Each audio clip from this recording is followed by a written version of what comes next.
Hello, everyone. Welcome back to Oculi Rebus. This is your host, Mike Ellis. This is a episode is produced by John Solis and is a Yuckfo production. So I typically start every episode reminding you guys that I sit up here on the 13th floor. Now, the 13th floor, no one's questioned it yet, but it's a state of isolation. It's not where I do my best thinking. It's where I do my best recording. In isolation, I'd like to think that I falter into a state of depression. Anxiety gets to me. It's not to say that I would harm myself or anybody else from being isolated. I wouldn't. I like to think that I have a very healthy level of depression. People that know me always argue, but yeah, I'm a naturally depressed human being, but it works for me. I'm very lucky and blessed that it works for me. Isolation bothers me, but it doesn't hurt me.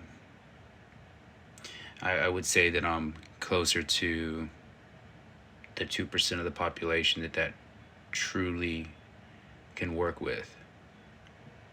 My level of depression isn't something that it fluctuates. It's something that I understand. And I think that if a lot of other people had it to the same level that I did, it would end less favorable. Now we hear of celebrities and all these other people who commit suicide throughout the years. And we all say that depression is real and we try to solve problems.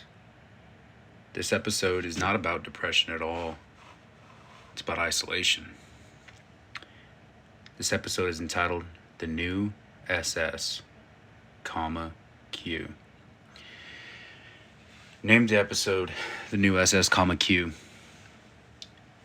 The first S stands for, can't speak today, stands for separation. The second S in SS, Q stands for segregation. And the third Q stands for quarantine. We are being told that COVID-19 is making a comeback with this highly viral mutated strain known as the Delta. I'm surprised, as unpatriotic as we are in parts of America, we just didn't call it American Airlines at this point. Sink that ship, right?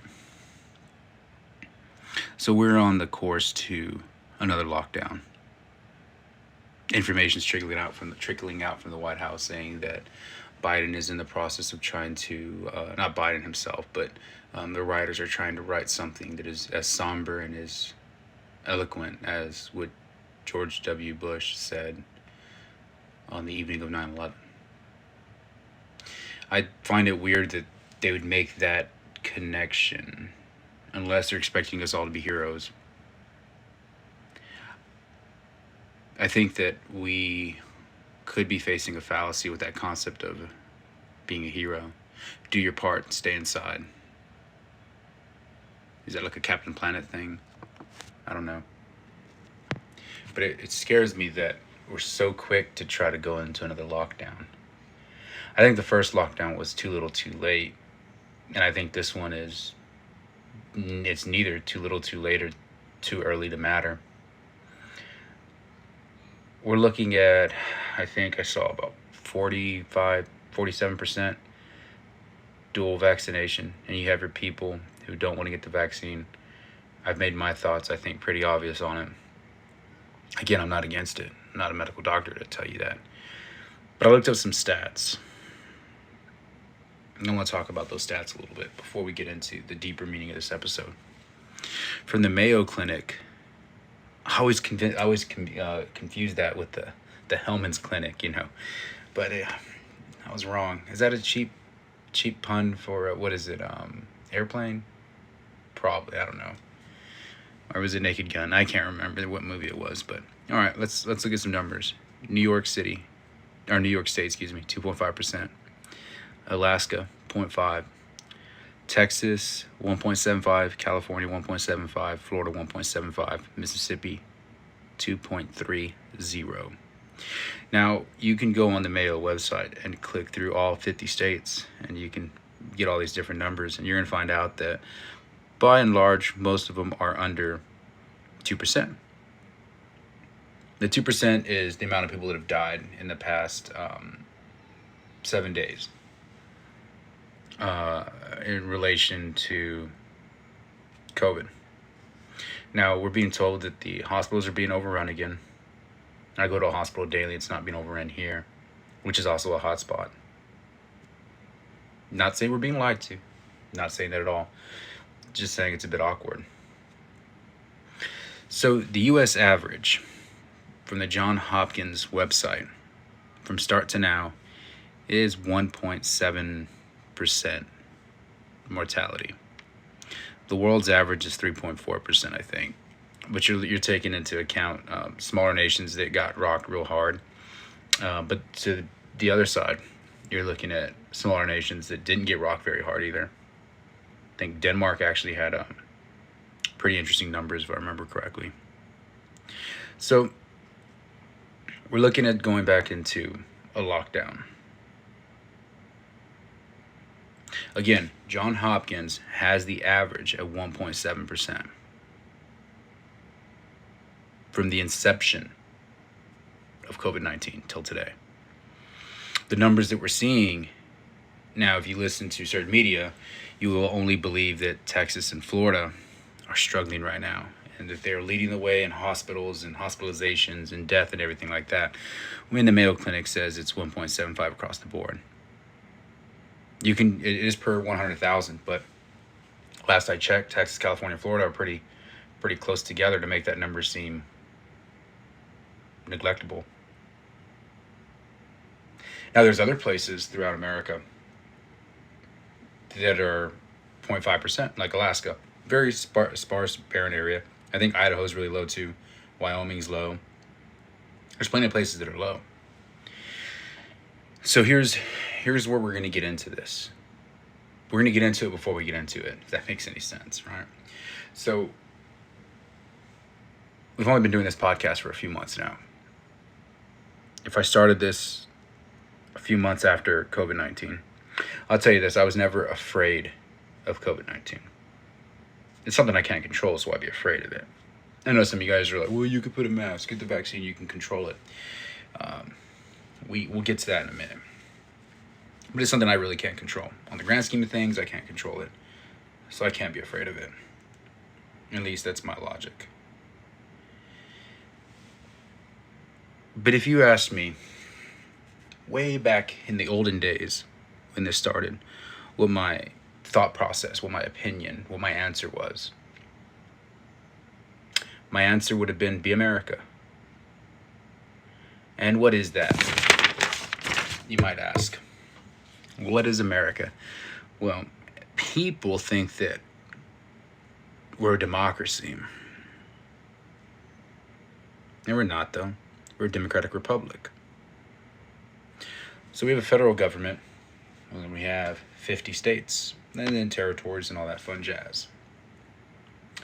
I think that what should have been done from the beginning is the states should have dictated the level of implementation of COVID protocol. So yes, maybe a whole state needed to be locked down. Maybe not. If you look at a state like Texas, right? You had Houston, San Antonio, Dallas, Austin, El Paso, the major cities, right? Those could have all been essentially locked down. But why you would burden some of these smaller cities and counties blows my mind. Funny enough, some people in those smaller counties dare not travel to these bigger cities unless they absolutely have to begin with. If you look at Georgia, Atlanta got hit. They claim Columbus got hit, but I think there was some truth in advertising that wasn't out there. I think they're taking into the large part of the temporary people that are stationed at Fort Benning for the purpose of training and basic training. They ignore that. But the area around Columbus didn't really get hit that hard, but yet it was locked down.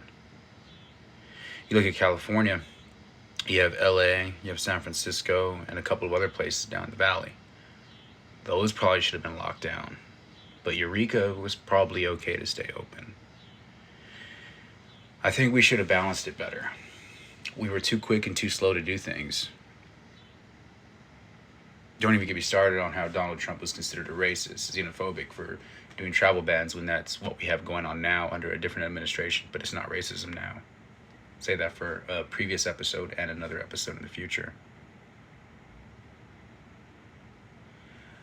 People are people. And America is a special type of people.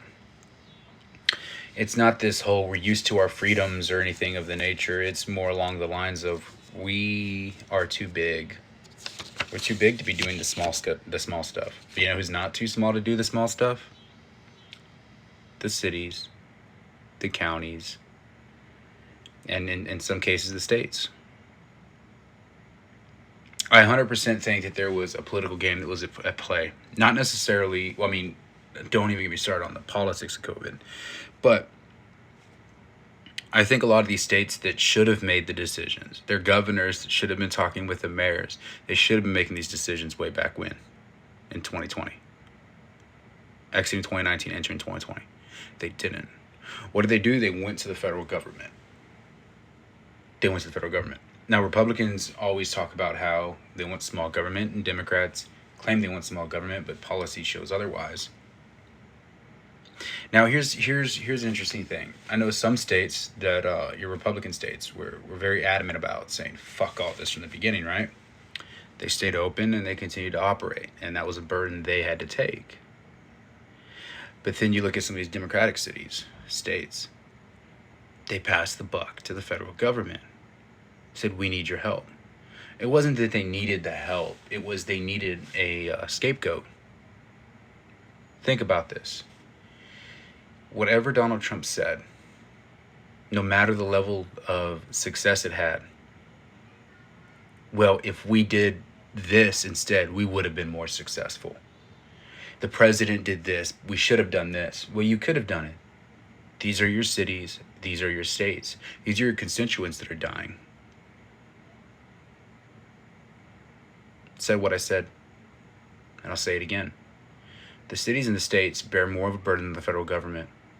Now, with that being said, the federal government should have exhausted all options by giving equipment and machines and all this stuff, which I think by and large, there's no real argument that didn't happen. You know, the ships that were given, these emergency hospitals that were set up, that went underutilized, underused. That was all stuff that was maximized by the Department of Defense under the helm of Donald J. Trump. But again, I think it was easier, and I do think both parties really did it, with the exception of a few Republicans. They waited for the federal government so they could blame the federal government. Regardless of how good it is or how bad it is, we could have done more, but it was the federal government's fault. One is too much, right? That's the whole gimmick of it. Well, one person died. You know, we could have saved that one person had the federal government done this. At a certain point, you stop asking your parents for help on things when it becomes tangible. You start in your older years looking at intangible things. Advice on raising kids. Advice on big decisions. You stop asking for borrowing money. But yet we do it as a country, as a state, as a city. Now, of course, there's the double standard of if you were out to protest for any of the million things that was going on in the past 2 years, that was okay. That wasn't breaking quarantine. But if you try to take your kid to the park, that was. I guess the mask of social justice is better than an N95 mask, huh? Now, with a mask, most doctors, well, I want to say most, common consensus is that the COVID-19 is 1 micron. Most masks are 3 micron, meaning it can fit right through. But let's ignore that. Let's completely ignore that. You do this mask policy, there's not a standard on the mask. It's laughable. And then it's funny because you'll see people say, well, It was one, the Republicans, your MAGA people out there were not wearing masks. You know what? At least they didn't try to hide it. I saw many of these people out there in support for some 3-letter organizations, essentially wearing pantyhose across their face. Like this, let's look at the hypocrisy on that. I think that's extremely asinine. But wear a mask. It doesn't matter if it's cloth, if it's paper. Hell, if you can put a water mask on and not drown, pretty sure it's good to go. I wonder if I can do a makeup mask. Cleanse my pores. I got a pimple right now. I probably need to do that. Will that work? Is that mask sufficient? I asked the masters because I don't know. And then let's not forget the fact that majority of people wore it underneath their nose. I wore the mask not for fear of COVID-19, but because I didn't want to deal with the bullshit of somebody trying to get into a political argument with me. With lack of knowledge, lack of understanding, and everything else in between. So now let's get at the crux of this episode. The new Sscommaq. I gotta remember the damn comma in the show title. We got political there for a minute, mind you. But let's go back to this separation, segregation, and quarantine. Beginning of the episode. I think I'm really well at doing it. I don't say this lightheartedly, but I can't wait to see the suicide numbers when they get published. We're usually 2 years behind. I can't wait to see the spousal abuse numbers. Same thing, 2 years behind. Child abuse, child neglect, 2 years behind. We don't know this information. And I think that's a real casualty that we're completely ignoring here. So throughout the entire process, 1.75%. And we're looking at numbers that are literally at that same level.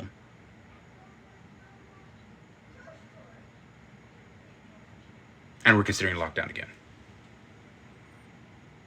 We're telling people that are already fractured, that are already broken, that are already miserable, that don't have jobs, that don't have friends anymore. They don't have a social experiment of a life at all. Lock yourself up and throw away the fucking key. That's what we're about to do. We're about to tell these kids that are between the ages of 2 and 8 that need to see emotion on face. They learn from that. I'm not a doctor or a scientist or a mathematician, but common consensus is they need to see face to face. We're hiding that. We're masking that. We're stopping education. And I know we're doing online school. It's not the same, and we know it. We all know it. We've seen it for a year now. So we're telling these kids, go away, go home. Go home to what is possibly a fractured home, that your escape was school. Don't do these sporting activities that was an escape from your broken home. Don't let the teacher see the bruises and the scars that saved your life from an abusive parent. One's too much, right? Which one? The legitimate death we could have stopped in the form of a kid, a wife, a husband, a grandparent, a parent. I don't know. But this is what I want everybody to think about before they jump the ship on, let's go back into quarantine mode. Now it sucks because I like doing things, but it was nice, no traffic. I worked through the entire thing. I was in a high-risk job. Didn't get it once, at least to my knowledge. Maybe I wasn't symptomatic. If you catch that joke, you can hit me in the DM. Matter of fact, I worked around people that got COVID, never got it. Saw countless people get it around me in a very, very tight area. Talking about 60 people sharing a common area. 240 sharing a common area. Saw people get it there, and I didn't get it. I'm not saying I'm better, I just don't know. So what scares me the most with going into this separation, segregation, and quarantine, the new SSQ, is the damage that we don't see.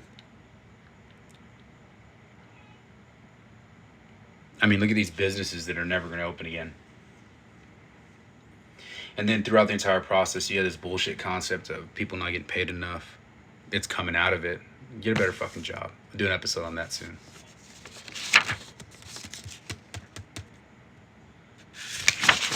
As of right now, we're telling frontline workers that quote unquote risk their lives day in and day out against COVID, get the vaccine or you're fired. That's another interesting thing. Solitude kills. There's many people who actually come out and say that it is inhumane to put somebody into solitary confinement in prison. But I guess it's okay to do that to a person in their house. A person who might not have any other outlet. It's maddening. It's sickening. It's disturbing. But we're allowing it to unfold in front of us again. Hopefully I'm wrong and this episode is just a complete waste of my fucking time. But I have yet to waste my time doing these episodes. So I don't know. Joseph Rue. Solitude vilifies. Isolation kills.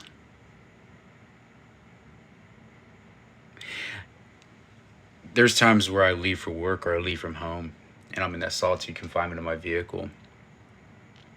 And I become the biggest enemy in the world, even if it's not my fault. I'm just glad I can escape isolation sometimes. Again, this is not a cry for help. I don't think I would ever do anything. But I just want you to think about that. Solitude vilifies, isolation kills. Who can you kill in isolation? Yourself. Some people would say if you have kids, you don't have anybody because they're kids. Isolation can kill your kids too.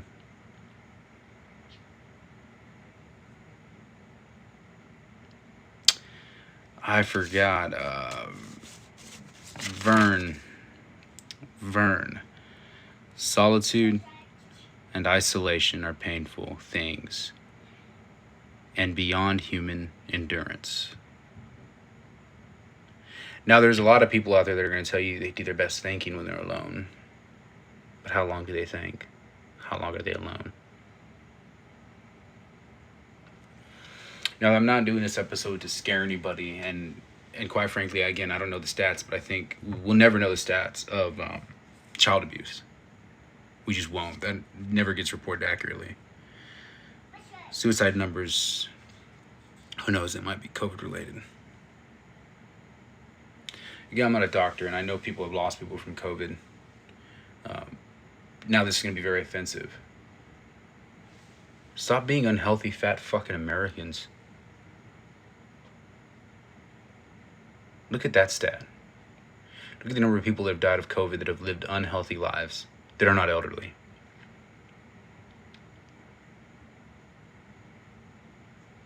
Maybe we should just live healthier fucking lives and stop diminishing the value of everybody else's lives. Because you want to talk about greedy and people not getting a vaccine when we're coming to find out that it's a 50-50 rate with this new Delta variant anyways. They're the greedy ones. When most healthy people pull right through this. It's the fat asses. It's the unhealthy people. People with previous conditions. Some that aren't, obesity related. Now, before you come in and chew my ears off, yes, I do know there are certain groups of populations, of people, of individuals, that's a medical condition and they're unable to lose weight. But guess what? They can live a healthy lifestyle. I've seen it. Let's try that. Everybody wants to talk about equality and all this other stuff, and we stopped fat shaming. I haven't. I got fat people in my family, and I won't. You cost me in tax dollars, just like the drunken driver, just like the druggie who ODs. If you can't pay for it yourself, somebody else is. Well, getting a little off topic. So, hopefully this is a waste of my fucking time, like I said. Hopefully there's not a lockdown 2.0, lockdown B, lockdown Bravo, lockdown 21, whatever we're going to call it. Because I would really hate for Steel Panther to do a Fuck 2021 song. Listen to Fuck 2020, it's a good song. Love my Steel Panther. Well, in typical fashion, I can go on and on, but it's time to move on. Mike Ellis, out.